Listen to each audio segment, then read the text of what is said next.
जय गुरुदेव, जय गायत्री माता। विक्षोभ से मुक्ति की राह। इसमें पंड्या जी ने लिखा है कि अंतर यात्रा विज्ञान में बताई गई प्रत्येक तकनीक का महत्व है। इन वैज्ञानिक सूत्रों में जो कुछ भी कहा गया है सब अनमोल है, बहुमूल्य है। इन सब सूत्रों में कही गई हर तकनीक, प्रत्येक क्रियाविधि का संबंध चित्त के परिष्कार से है। सच तो यह है कि महर्षि पतंजलि के द्वारा निर्देशित प्रत्येक विधि, प्रत्येक प्रयोग चित्त की विशिष्ट व्यवस्था से संबंध रखता है।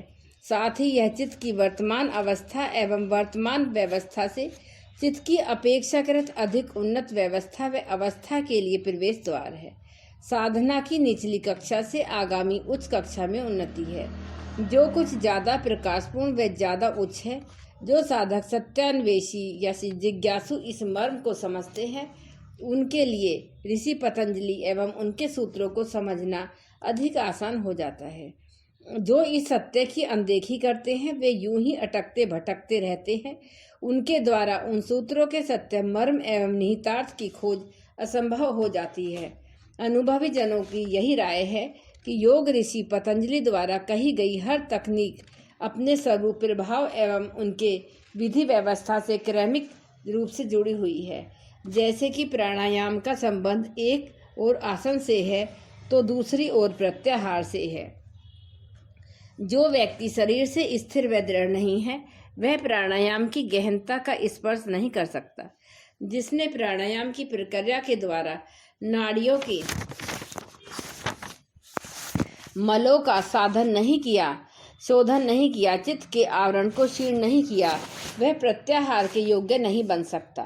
प्रत्याहार के लिए मन का धारणा योग्य बन जाना जरूरी है, क्योंकि ऐसा मन इंद्रियों की शक्तियों को स्वयं में पुनर्लीन करने में समर्थ है। इसी सत्य का संकेत पिछले योग सूत्र में किया गया था। इसमें बताया गया था कि प्राणायाम के प्रभाव से मन धारणाओं के योग्य हो जाता है।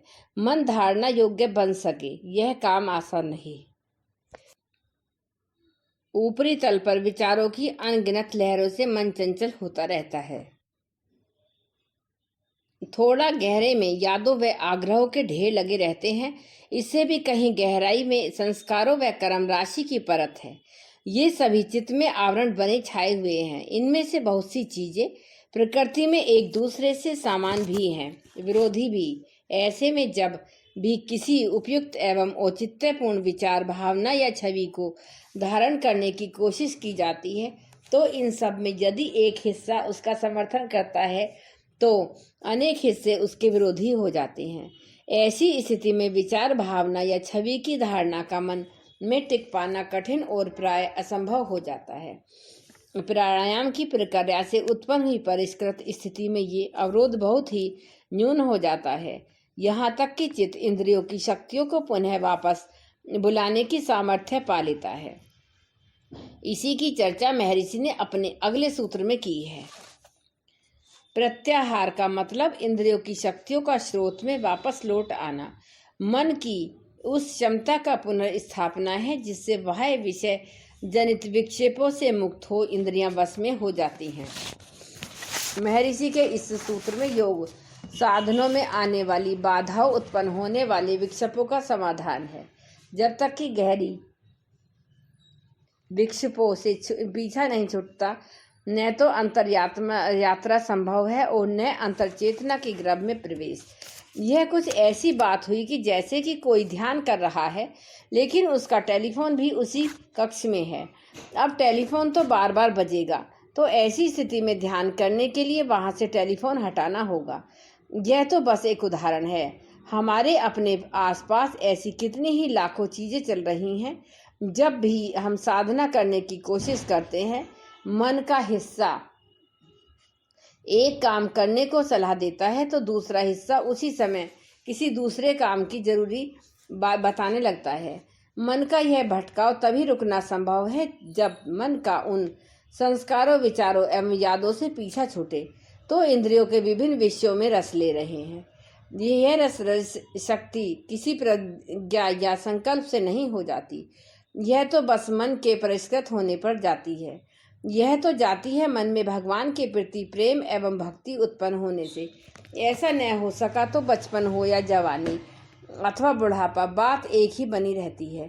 कभी तो मन स्वाद में ललचता है, तो कभी किसी रूप में उलझता है, तो कभी उसे कोई गंध खींचती है, तो कभी उसे किसी शब्द आकर्षित करते हैं। इस खींचतान भरी स्थिति में न तो साधना संभव है और न ही किसी उच्च स्तरीय सत्य की धारणा।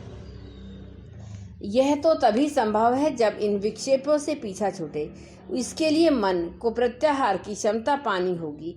युग ऋषि गुरुदेव कहते थे कि कोई राज्यपाल किसी प्रदेश में तभी तक राज्यपाल रह सकता है जब तक कि उसे राष्ट्रपति का विश्वास प्राप्त हो। यदि राष्ट्रपति अपनी शक्ति से उसे छीन ले तो फिर वह सामान्य व्यक्ति से अधिक और कुछ भी नहीं है। यही स्थिति मन व इंद्रियों की है। मन की शक्ति से इंद्रियां शक्ति संपन्न की विक्षेप उत्पन्न करती हैं। यदि मन अपनी शक्ति को वापस लौटा ले तो फिर उनके विक्षेप निरर्थक हो जाते हैं। लेकिन यह तभी संभव है जब मन का रस, मन की आसक्ति थोड़ी उन्नत, उच्च स्तरीय एवं ईश्वरीय हो। यह कहने समझने से नहीं होता। इसके लिए तप एवं योग के प्रयोग से मन जैसे जैसे स्वच्छ होता जाता है, वैसे वैसे उसका इंद्रियों से इंद्रिय विषयों से रस जाता रहता है। भगवान के स्मरण एवं भक्ति से भी यह स्थिति बनती है। जीवन के कड़वे कठिन अनुभव भी यदा कदा अंतर विवेक को जगा देते हैं। अनुभव बता देते हैं कि संसार व संस्कारिता से अटकना भटकना व्यर्थ है। इसमें ठोकरों चोटों के सिवा और कुछ भी नहीं है। जीवन की सच्चाई यही है कि इंद्रिय विषयों का कोई अपना मर्जी, संकल्प या प्रतिज्ञा से नहीं छोड़ पाता। मन की अवस्था के बदलते ही यूं स्वतः छूट जाते हैं। इन बाहरी विक्षेपों का इस तरह त्याग हो जाने पर योग साधक स्वयं प्रत्याहार के योग्य हो जाता है। अब बाहर के संसार में उसे रस नहीं रह जाता। तब वह हजारों दिशा एवं हजारों चीजों के पीछे भागता नहीं। अपने प्रिय परमेश्वर के स्वरूप में, साथ ही अपने आत्म स्वरूप में उसकी सारी रस शक्ति केंद्रित हो जाती है।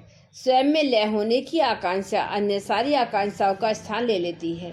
फिर सारी अटकन भटकन उलझन के फंदे स्वतः ही छूट जाते हैं।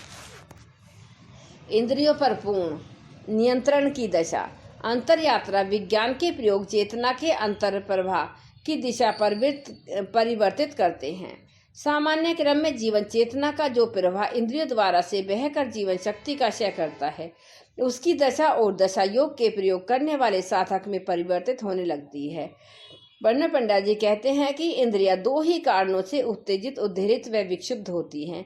इनमें से पहला कारण है कि विषय भोग के रूप में बाहरी उद्दीपक प्रवेश में विभिन्न परिस्थितियां, घटनाक्रमों एवं अलग अलग व्यक्तियों के माध्यम से उपजते रहते हैं। दूसरा कारण है कि अंतःकरण के संस्कार, जिनका संचय उनके अनेक जन्मों में हुए कर्म के कारण हुआ है।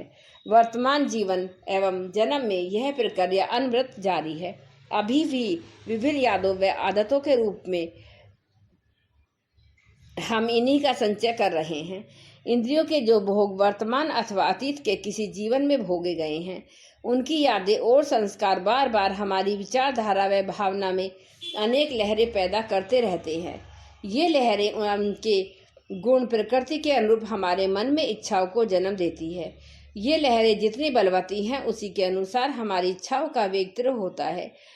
यदि इच्छाओं के इस वेग में तीव्रता अधिक हुई तो व्यक्ति इसके अनुरूप इंद्रिय भोगों को पाने के लिए, इन्हें भोगने के लिए व्याकुल बेचैन हो जाता है। वह इसके लिए अनेक तरह के अच्छे बुरे सभी प्रयास करता है। यदा कदा तो वह अपने इस प्रयास में वह सभी तरह की मर्यादाएं वर्जनाएं भूल जाता है, भले ही इस कारण उसे कितना ही अपमानित, तिरस्कृत एवं दंडित, प्रताड़ित होना पड़े। संभवतः इसलिए समाज के नीति नियामकों ने आध्यात्मिक गुरुओं, तत्ववेत्ता, मनीषीजनों इन इंद्रिय भोगों की निंदा की है। बार बार उन्होंने इंद्रियों को बस में करने की बात कही है।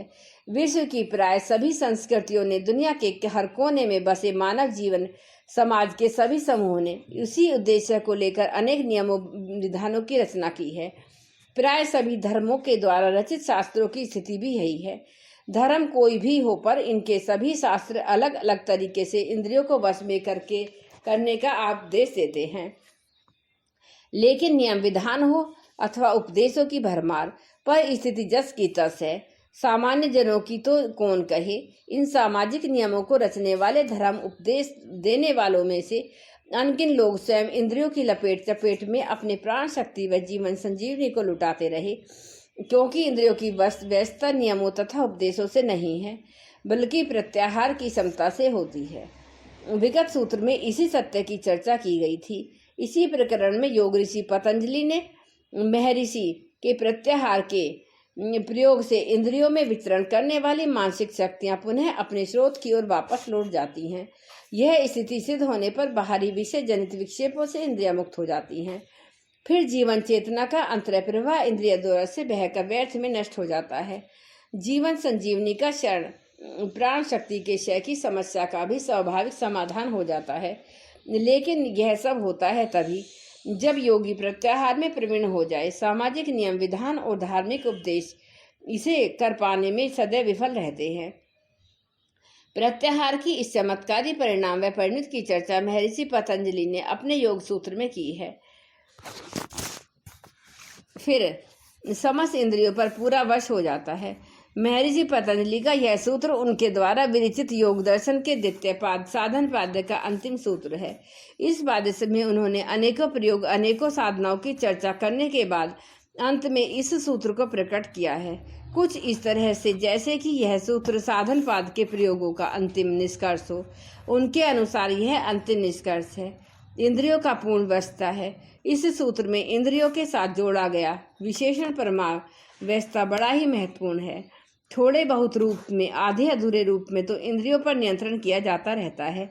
कभी व्रत उपवास से, कभी खान पान के संयम से कुछ संयम समय के लिए इंद्रियां नियंत्रित हो जाती हैं, परंतु जैसे ही यह संयम हटा फिर से इंद्रियों की उच्छृंखलता उद्दंडता दिखाई देने लगती है।